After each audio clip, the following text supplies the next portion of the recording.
So you have learned so much about, because this is your professional profession, so journalism. So you must have learned quite a lot by now, because you yourself practicing every day. That is your profession, your career.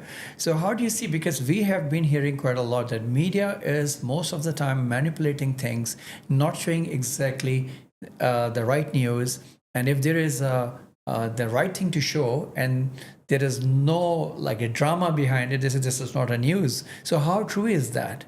So what media shows is this like not what actually it is, or how it happens?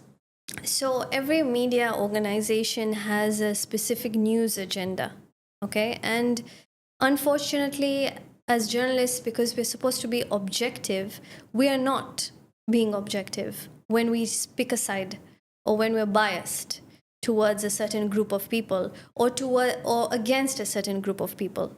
So for years, what has been happening in terms of, especially with Muslims, after 9/11, of course, things got out of hand and they declared a war on terror.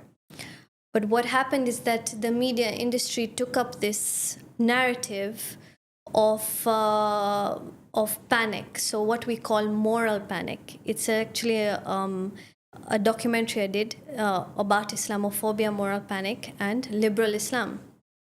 So as part of that, moral panic is basically when you're exaggerating against a group of people to make people scared of them, in simpler words. Okay, so the fact that the media, the Western media, has been constantly using certain words, certain narratives, certain news agendas that drive a certain story towards or against a person of color, mainly a Muslim.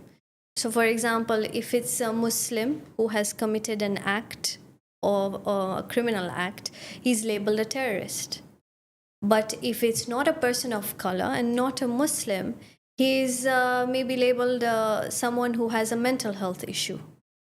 So there is a complete, a drastic difference in how we tell stories. If I use the consistent word of Islamic jihadist, okay?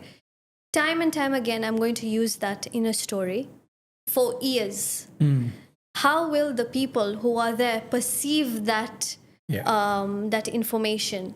The first thing they hear about Islam would be Islamic jihadists or a terrorist, or every Muslim is a terrorist. You know, that's their perception.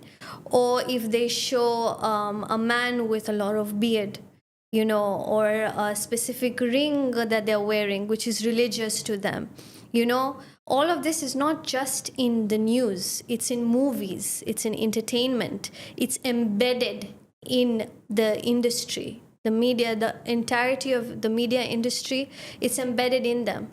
My dissertation was about the portrayal of Muslims in Hindi movies, in Bollywood. So it's shown often that there's a certain way a terrorist looks, and that is a Muslim with a man with a beard, and he's probably holding a tasbih, you know, and in his hand, or he's in the traditional clothing. All these are perceptions that they've been putting into people's heads consistently. It's because now then everyone perceives Islam. When you think about Islam, the first thing a person will think about is terrorism. It's not a religion of peace. Their Quran book says that they have to do jihad. All of this comes into their heads, and it's completely misinterpreted, completely. But because it's so embedded into the industry, it's so difficult to unwind it.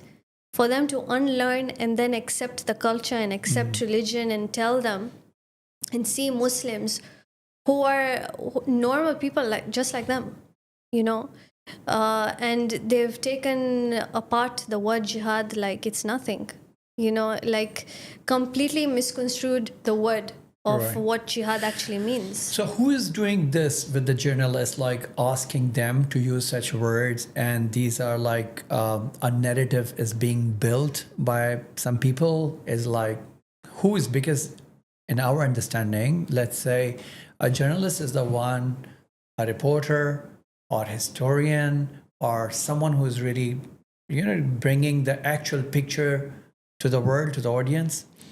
But again, they are not bringing what they want to show, or they are like trained like that, or they don't even know what they are saying. These people are not good. The other ones are very good.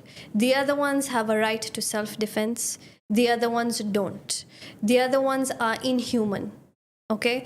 Basically, the picture that they paint is that they are savages and they don't deserve to live, so it's okay to kill them.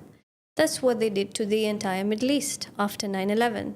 So the fact that after 9/11, they consistently target Muslims